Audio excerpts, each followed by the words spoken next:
Injury-wise, just right now, that's come up this week, AJ Swan is day-to-day.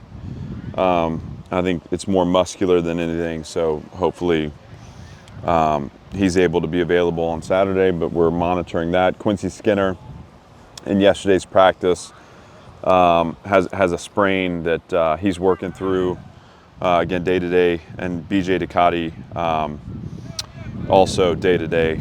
Those guys just nicked up this week.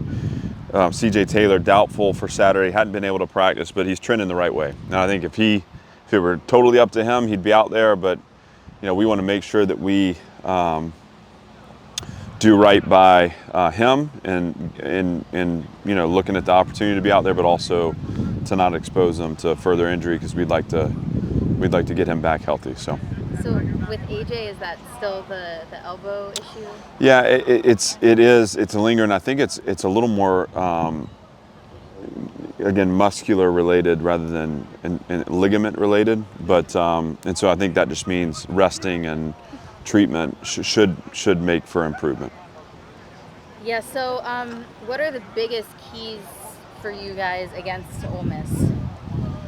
Well, I think that when you talk about Ole Miss, the first thing you have to talk about is their offense, and it's about capping explosive plays and not letting them go for touchdowns. So if we can force them to go the long, hard way, get them into conversion downs, knowing that when they cross the 50, that's going to include fourth down, those will be important things for us. A big part of the formula there is they're going to get their yards at times. Again, you cap those plays, you force them to line up and snap it again, and they've also shown the ability to get off schedule. When you allow them to have rhythm in their drive, they get momentum, they're really, really dangerous.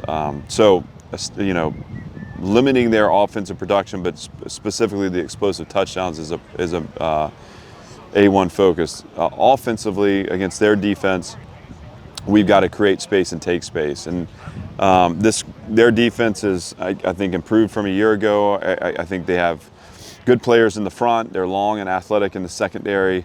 And so we have to design some wins. We have to pay attention to matchups. We got to be efficient on first and second down, and we got to play better on third down. And one of the big things to limiting an explosive offense is keeping them off the field. And so if we can improve our third down performance, it'll be hard for us to keep their offense in check. With 4 games remaining, which of the redshirting players do you think could potentially get on the field against Ole Miss? Well, AJ Newberry will be somebody that we'll be looking at here at the finish, and he's really the primary one right now. There have been some other guys that still have a couple of games left, maybe that have played in 2, and we'll look to use them as needed. But AJ's a guy that we think could be a catalyst or a spark for us offensively, and hopefully we get him out there and give him some chances to show that.